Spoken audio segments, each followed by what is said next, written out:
Assalamualaikum warahmatullahi wabarakatuh. Halo teman-teman semuanya, ketemu lagi dengan saya Siti Nur Aisyah di video learning mata kuliah teknik isolasi dan perbanyakan agensi hayati. Nah, melanjutkan video part 1 dan 2 yang sudah saya post sebelumnya. Di video part 3 ini saya akan membahas tentang klasifikasi serangga parasitoid. Selamat menyaksikan teman-teman. Nah, masih tentang serangga parasitoid. Berdasarkan dampak yang dihasilkan oleh parasitoid ini pada tubuh inangnya, maka parasitoid itu dibagi menjadi dua kelompok besar atau dua tipe parasitoid. Pertama ada koinobion, ya, parasitoid koinobion.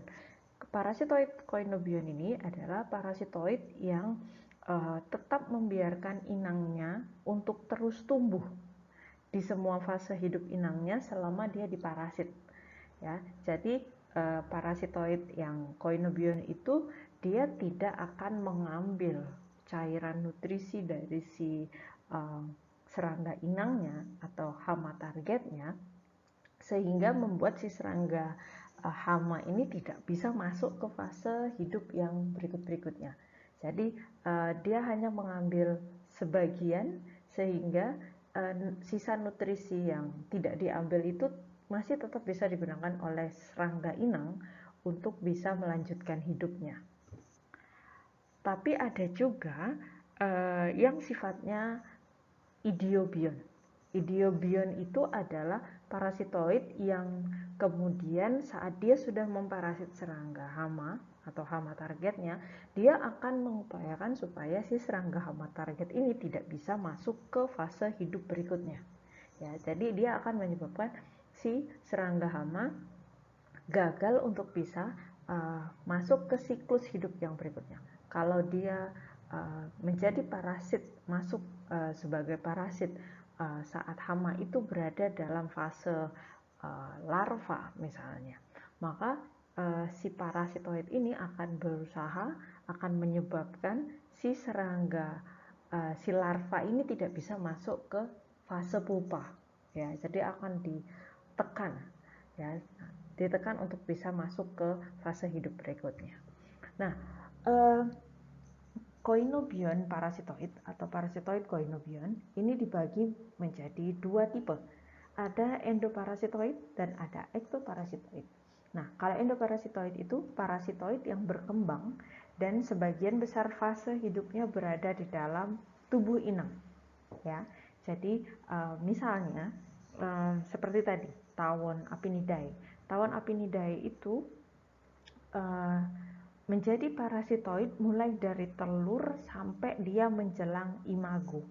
Ya, artinya dia melewati fase telur, larva, pupa di dalam tubuh apit. Ya, baru kemudian saat imago dia lepas, ya, atau dia keluar dari tubuh apit. Nah, kalau ektoparasitoid dia justru hanya hanya menempel pada tubuh inang. Jadi dia tidak melewati sebagian besar fase hidupnya di dalam tubuh inangnya, tubuh hama inang. Jadi dia mungkin hanya berada di tubuh inang tersebut untuk satu fase saja dari 4 fase hidup yang dia miliki. Misalnya hanya sampai fase misalnya hanya dari fase larva sampai ke pupa. Tapi nanti begitu jadi pupa dia akan keluar dari tubuh serangga inang. Nah, itu adalah ektoparasitoid. Jadi dia lebih banyak biasanya hanya menempel pada tubuh inang, tidak masuk ke dalam tubuh inang, dan hampir sebagian besar siklus hidupnya masih lebih banyak dia habiskan atau dia lewati justru di luar tubuh inangnya, bukan di dalam tubuh inangnya. Nah, kita akan lihat faktor apa saja sebenarnya yang mendukung kemampuan parasitoid dalam mengendalikan hama. Jadi parasitoid ini juga punya syarat dan ketentuan supaya aktivitasnya menekan atau mengendalikan hama bisa optimal. Pertama, kemampuan parasitoid dalam menekan atau mengendalikan hama akan tergantung pada kemampuan si parasitoid untuk bertahan, ya. Kemampuan si parasitoid untuk bertahan. Jadi kalau misalnya survival capacity dari kemampuannya bertahan hidup itu tinggi, maka dia otomatis akan menjadi parasitoid yang efektif untuk bisa mengendalikan hama. Tapi kalau dia sensitif, ya mungkin kalau ada perubahan lingkungan mati, kalau nggak cocok inangnya langsung nggak bisa bekerja, nah itu berarti dia kurang efektif. Tapi kalau dia punya daya tahan, ya survival rate atau survival capacity yang tinggi, maka otomatis akan semakin efektif sebagai parasitoid. Kemudian, jumlah inang yang dibutuhkan oleh parasitoid untuk melengkapi siklus hidupnya tergolong hanya sedikit. Ya, jadi sebenarnya si parasitoid ini tidak begitu tergantung pada keberadaan inang. Ya, jadi bukan pada jumlah inang, tapi hanya yang penting ada satu inang saja sudah cukup gitu. Jadi si parasitoid tidak membutuhkan jumlah inang yang besar untuk dia bisa melengkapi siklus hidupnya. Beda dengan predator. Kalau predator dia itu kalau makan nggak bisa hanya makan satu ekor serangga hama, dia harus makan dalam jumlah besar untuk bisa menjadi efektif. Tapi kalau misalnya parasitoid, cukup satu inang saja dia sudah cukup efektif gitu. Jadi karena dia hanya butuh sedikit saja inang itu untuk melengkapi siklus hidupnya, maka otomatis perbanyakannya, pengembangannya juga nggak begitu rumit ya. Itu yang menyebabkan dia kenapa menjadi efektif dalam pengendalian hama. Kemudian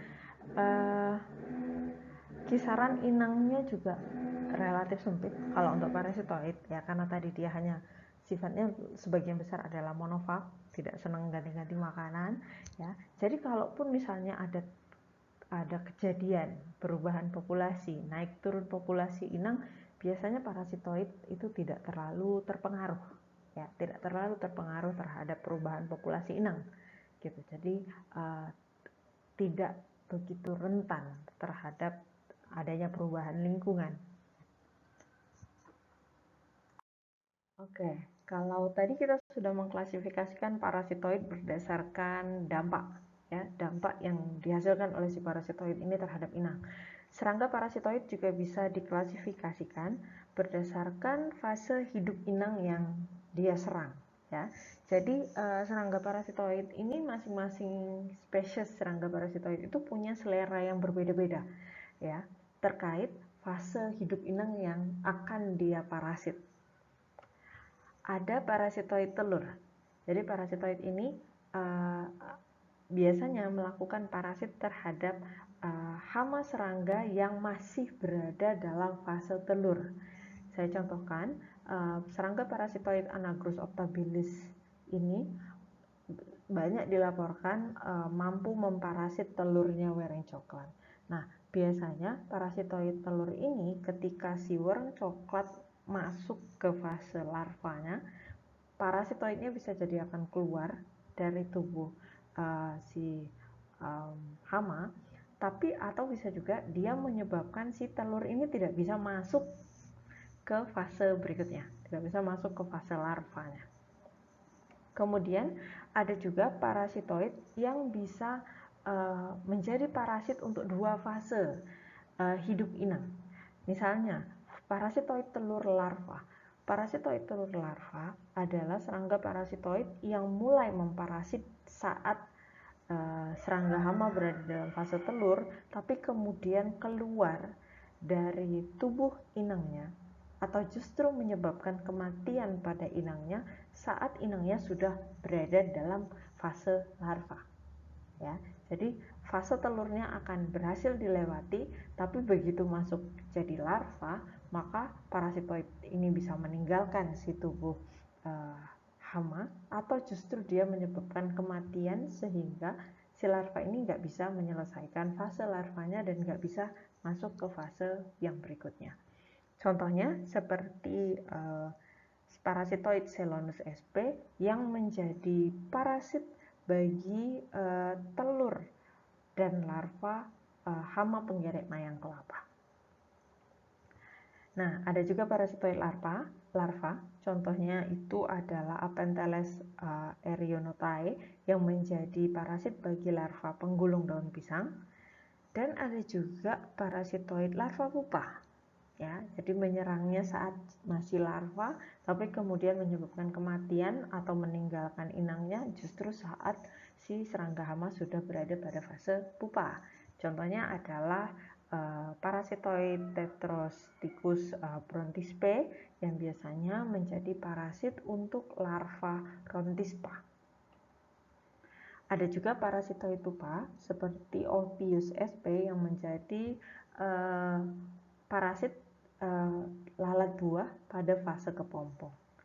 Dan ada juga parasitoid imago seperti Aphytis cryosomphali yang menjadi parasit bagi Apiodotus destructor. Nah, berkenaan dengan mekanisme parasitisme oleh serangga parasitoid, kita juga mengenal ada satu mekanisme unik yang dikenal dengan istilah hiperparasitasi atau hiperparasitoid. Jadi hiperparasitasi adalah satu mekanisme atau fenomena di mana parasitoid itu diparasit oleh serangga yang lain, ya, oleh parasitoid yang lain. Jadi parasitoid yang justru memparasit serangga parasitoid juga, ya. Nah, saya contohkan ini, ya. Ini adalah satu ilustrasi terkait mekanisme hiperparasitasi, ya. Seperti yang tadi kita sudah bahas bahwa Apinidae itu, ya, tawon Apinidae itu menjadi parasit atau merupakan parasitoid bagi apit, ya. Nah, ternyata saat si tawon Apinidae ini sudah meletakkan telur di dalam tubuh apit, bisa jadi dia menjadi parasit. Jadi telur si tawon Apinidae ini bisa kemudian diparasit oleh tawon Asaphes vulgaris, ya. Jadi teman-teman bisa lihat di sini ada tawon yang berwarna oranye, itu adalah tawon Apinidae. Ya, ini adalah parasitoid bagi apit. Nah, kemudian setelah telurnya diletakkan di tubuh apit, ya. Nah, ada tawon yang berwarna hijau, itu Asaphes vulgaris, yang kemudian akan memparasit telur si tawon Apinidae, ya. Jadi yang dia parasit bukan apitnya, tapi tawon Apinidae-nya. Jadi telur tawon Apinidae yang sebelumnya sudah memparasit si apit. Nah, kemudian saat si apit ini mati karena nutrisinya diambil oleh si tawon Apinidae, dan kemudian tawon Apinidae ini meninggalkan tubuh si apit yang sudah mati, maka saat itu juga telur si Asaphes vulgaris akan mulai mengambil cairan dari tubuh si tawon Apinidae, hingga pada akhirnya nanti begitu masuk menjelang masuk fase imago dari tawon Asaphes vulgaris, baru kemudian tawon Apinidae ini mati karena nutrisinya sudah diambil oleh si tawon Asaphes vulgaris untuk memenuhi siklus hidupnya. Baru kemudian tawon Asaphes ini akan meninggalkan tubuh tawon Apinidae yang sudah diparasit. Nah, itu tadi penjelasan saya tentang klasifikasi serangga parasitoid. Eits, materi ini masih ada kelanjutannya loh teman-teman. Pastikan teman-teman nonton video part 4 untuk dapetin informasi yang lebih banyak terkait karakteristik kelompok Agensia hayati pengendali hama lainnya. Terima kasih banyak untuk semua yang sudah menonton video ini ya. Kalau kamu suka video ini, please give your like. Kalau ada yang ingin ditanyakan, feel free to put your comment di kolom komen di bawah ini. Last but not least, please subscribe this channel. Semoga video ini bermanfaat untuk kita semua. Sampai ketemu di video learning berikutnya. See ya. Wassalamualaikum warahmatullahi wabarakatuh.